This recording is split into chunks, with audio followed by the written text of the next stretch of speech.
Welcome to Reddit Tea Time. Please don't forget to like and subscribe. Am I the bonehead for not baby-proofing my home? My friend and her 2-year-old son came to visit me last week. She's a single mom and we rarely see each other because we live far apart. I just moved into a bigger apartment, so they came to stay with me for a few days. Everything was fine at first. We had fun, and although I'm not good with kids, I tried my best. One morning we were all in the kitchen. My friend and I made breakfast while the boy was playing with a toy on the floor. After a while, my friend left the room to take a call and was gone for a few minutes. I'm not used to having kids around, so I didn't think twice about leaving him alone when I left to go pee. My friend was just in the next room, the door was open too. I also had to walk through the living room to get to the bathroom, so she knew I was leaving him alone in there. When I came back, she was still on the phone, explaining something to her coworker, and the kid was still in the kitchen. But when she came back, she noticed a bunch of photos on the floor. I had put them up on my fridge with small neodymium magnets, so we started looking for those but didn't find any. Knowing how dangerous magnets can be for kids, we immediately tried to find out if he ate any, but he just started crying, so I drove us to an ER. My friend was panicking in the car and started yelling at me, "Why do you even have tiny magnets in the first place? You should have told me about it before. Why did you leave him all alone?" I was driving and tried to focus, so I didn't answer her. Honestly, I just never thought about my fridge magnets being a hazard. All was fine in the end. He ate one magnet, but it wasn't a big deal as there wasn't any other ones. I was relieved and said, "Let's go home. I'll take down the other magnets and see what else I might have to baby-proof for the next few days." But my friend was still furious with me and demanded I drop them off at a hotel and bring her things because who knows what chemicals I have lying around in child's reach. She can't take her eyes off of him for a second in that house. I tried to calm her down and reassure her that nothing else was going to happen and I'd keep a closer eye, but she refused. She just kept yelling at me. I dropped her off at a hotel and haven't heard from her since, until this morning. She called and said that she's disappointed that I didn't even apologize for putting her child in danger. That I don't care about his well-being because I don't like children, I don't, but I don't want him to die, obviously, and that I was clearly not even worried when it happened. I don't mind apologizing, but am I really the only one to blame here? I never have kids around, and while I did remember to put detergent and cleaning supplies out of reach, I just didn't think about the magnets. I could have done more and maybe shouldn't have left him alone in the room, but she has done it too and I just didn't consider it. Now, for some comments. Not the bonehead. Parents have to watch small children. They can never assume a place is baby-proofed. If they do, ask them to pay for it. Not the bonehead. Her guilty conscience is getting projected to you. Not the bonehead. It was her responsibility to watch the kid. I don't demand people to baby-proof their house when we come over. Even so, she should have said, "This call might take a while. Could you keep an eye on him?" Then you might not have left him alone. I fail to understand how the inability to watch her own kid was now your fault. I've taken loads of calls and still was able to watch my kid or specifically asked someone to watch them as I took a call. It's not that hard. Of course this whole thing was scary and she might just be lashing out because of adrenaline, but this just seems so weird to me. Watch your own kid. Not the bonehead. I have a friend that comes over with her toddler and, A. The first thing she does is a happy lap around the room to inspect anything that may be dangerous or fragile and puts it away. I don't mind. And B. She watches her toddler at all times. Her kid, her responsibility. Am I the bonehead for refusing to pay my mother-in-law? I, female 31, gave birth to my beautiful son a week ago. Unfortunately, there were some complications, so I was only released yesterday, but I am so grateful to be home with our baby boy. When my water initially broke, my husband, male 33, and I were at home and I happened to be standing on my bedroom carpet. Cleaning was obviously not the priority, so I threw some towels down and we left for the hospital. During the time we were in the hospital, my mother-in-law, female 59, kindly offered to feed our dogs for us, and we were very appreciative of her help. It was only once we got home yesterday that I saw my mother-in-law had left a receipt and note stuck to the fridge saying that she had cleaned my bedroom carpet and wanted to be reimbursed. She had also taken it upon herself to clean the rest of the house while she was at it, and all in all, would like a day's pay at $25 per hour plus $200 worth of products. Now, while it was nice of her to clean my carpet and then the rest of my house, neither of us asked her to do this. My husband wrote her the following text. "Hello Mom, we really appreciate your help over the last few days while OP was in the hospital. It was great having someone over to look after the dogs. We noticed your note and receipt on the fridge, and are a little upset you took it upon yourself to 1. Snoop through the house, as neither of us had told you about OP's waters breaking in the bedroom. 2. Go out and buy hundreds of dollars worth of cleaning products, and then 3. Charging us for your time and the aforementioned products. We would also like to ask where these cleaning products are, as if we are paying for them, we would certainly like to get our money's worth. When we entrusted you with the dogs, we really thought you were helping us out of the good of your heart and not giving you an opportunity to make a quick buck. We are family, and are hurt you would do something like this while OP was so unwell." My mother-in-law immediately responded to my husband saying that she did what she did out of the kindness of her heart, and she cannot believe we would be so ungrateful. I have also received some texts from extended family members saying that mother-in-law didn't have to help me, but did do despite her advanced age out of love. I have had to turn off my phone so that I don't have to deal with all the texts, but my husband is still getting a lot of hate from his family because we are manipulating the situation and making mother-in-law the bad guy when she was only trying to get the house ready for the baby. I am quite upset by the whole thing, but my husband is now saying that maybe we should pay to get the extended family off our back and just enjoy this time as new parents rather than dealing with all this. I am not okay with paying his mom for anything. She sent another text to my husband earlier saying she would be happy to gift us the products, i.e. take it off our bill, but she would still like to be paid for her time given that she dealt with a biohazard. Now, for some comments. Not the bonehead. It's only help if the recipient actually wants it. Otherwise, it's imposing yourself on them. Charging for it is only doubling down on the problem, because now it's forcing unwanted commercial services on you. If she'd done it out of the kindness of her heart, the most she could possibly ask for is the cleaning supplies, because that's the only thing she is out financially, and I'd be giving even at the side eye. The kindness of one's heart doesn't come with a price tag. Not the bonehead. If your mother-in-law did what she did out of the kindness of her heart, then she shouldn't be expecting payment. Period. Not the bonehead.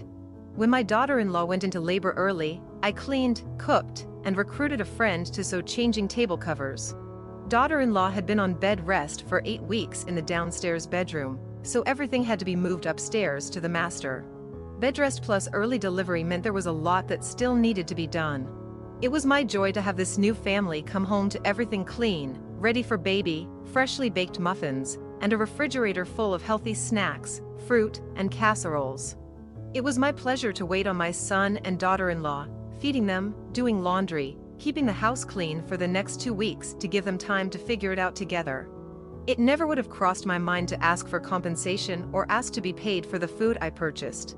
I'm baffled by parents like OP's mother-in-law. Am I the bonehead for telling my daughter-in-law she wasn't invited due to her weight? My daughter-in-law is obese.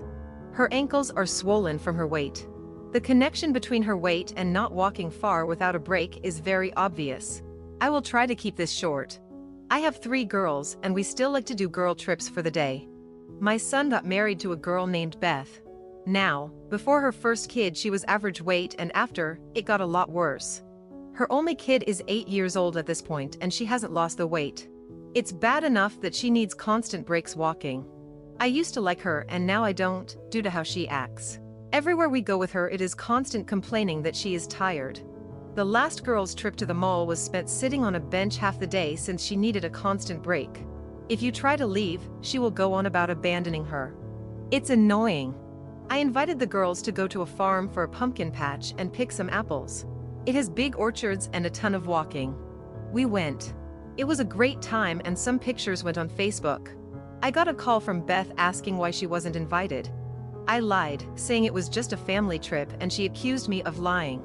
I had enough and told her the truth. I told her she wasn't invited due to her weight. That she forces us to stop all the time and it ruins the trips most days since we don't get to do half the stuff. She called me a jerk and hung up. I am getting texts from my son saying to apologize, but the girls are on my side and are sick of having trips ruined since we have to wait for her all the time. Now, for some comments. Not the bonehead. At the risk of being called fat-phobic, good for you. Why should your trips revolve around her? Why should you be forced to plan outings that are within your daughter-in-law's step limit? Finally, you're free to only invite your actual daughters to things. You aren't blocking her from any and all family gatherings. She just got blocked from this one, which I hope is the first of many trips you and your daughters have been putting off for her sake. Get out there and see the world. It's lovely. Not the bonehead. Personally, I would be extremely annoyed with anyone who asked why they were not invited when I just wanted to do something special with my daughters, and then accused me of lying. Nope. I can understand your response. Beth pushed too hard, so you pushed back. That's on Beth. Beth was trying to guilt you. Edited to add, about the lying, if you boldly ask someone why you were not invited to go apple picking or any place else in the world, chances are very good that it's not going to be for magical and wonderful reasons. The honest answer will always be because we did not want to include you. Best not to ask the question or push too far. Just accept the kind answer. Hard, not the bonehead. I guess I'll get ready for a bunch of pitchforks pointed towards me. You and your girls deserve to be able to enjoy your trips without having to keep up with constant nagging and complaints. The way you described your daughter-in-law, she must be obese or have some heart condition if she can't function normally. Being sick or obese is not her fault, but being a selfish chick and not being mature and understanding enough to realize that her presence ruins half the trips for everyone else definitely is. She needs to get her entitlement in check and most likely her health too. You did good drawing the hard line because some people can't take a hint. Am I the bonehead for not wanting my ex to add her new husband's name to my children's? My ex is getting married and has spoken to my children about changing their surnames to match her new surname. This conversation was had without my prior knowledge and, in my experience, coercive. Since our separation, we were not married. She has had several boyfriends, most of which have been introduced to our children. Our original agreement on separation was that we would notify each other upon any major changes to our kids' lives, new partners, living arrangements, etc. This worked well for the first time she had a new partner but has not been followed up since. In fact, she moved in her husband, not husband at the time obviously, without telling me, and the kids felt guilty that they had not mentioned it when I found out. I did not tell my kids off for this. I just laughed it off and said that it was nice to not make them feel awkward. Brief introduction to the new husband. I know absolutely nothing about him. I've tried to engage him in conversation on many occasions. He just stuck to one-word answers and was eager to get away from me as soon as possible. I didn't even know his surname until my ex approached me to add it to the kids' surnames via a double barrel. I was speechless and didn't give an immediate answer. She continued to tell me the kids are all for it. Rather than have an argument, I said I would think about it. I have absolutely no intention of letting my kids change their surnames to add his. I believe the kids have been manipulated into thinking it's a great idea. I used to be manipulated during our relationship, and she still does it to a point now, but I'm more aware now. When and if she splits up with her husband, she has a history, my kids will be stuck with a stupid surname. I'm not a fan of hyphenated surnames, double barrel. Also, the names are not unique. Quick background about myself since my separation. I've had joint custody of our children and have been in a relationship with my now wife for nearly 7 years. My children have known her most of their lives and they think the world of her. She has a good relationship with my ex too. Despite having joint custody, I pay child support and I'm suckered into paying more on occasion, various ploys of which I won't get into here. Anyway, I feel like I've wasted your time. Just thought writing this down might help me rationalize the issue in my own mind. Am I the bonehead? Now, for some comments. Absolutely not. No. I am not a lawyer. This is not legal advice, but I feel like this is something I would consult a real lawyer about. If she is manipulating your kids into thinking that changing their names, a part of their identity, who they are, is a good idea, what other strings is she pulling behind the stages? Are other types of parental alienation at play? Not the bonehead. I don't care if the kids want this. I assume they are minors and they don't get a say in this at this point. I agree this is ridiculous. Your ex has a new husband, so it's fair enough she's changing her last name, in this case, by adding his, but it's not reasonable to change the children's last name just because she has a new partner. These kids are yours. This new husband is not the father, and giving these kids his last name makes zero sense at all. Is he adopting them? Probably not, because you are their father and you aren't dead or AWOL. I would get some legal advice to help write some official letter to get your ex to drop this right now and to never bring it up again. I'd also get some help with these ploys where you've been manipulated into paying more than your fair share. Keep a record of all her BS, any interactions with you, stuff the kids tell you about her and this new guy, where you feel something doesn't add up or is off. Just talk to your lawyer. But I wouldn't budge on this. Your kids are yours and your ex's, and they have nothing to do with the new husband, who might be just a temporary visitor in your children's lives. Not the bonehead. Tell the kids that when they become legal adults, they can change their names to whatever they want.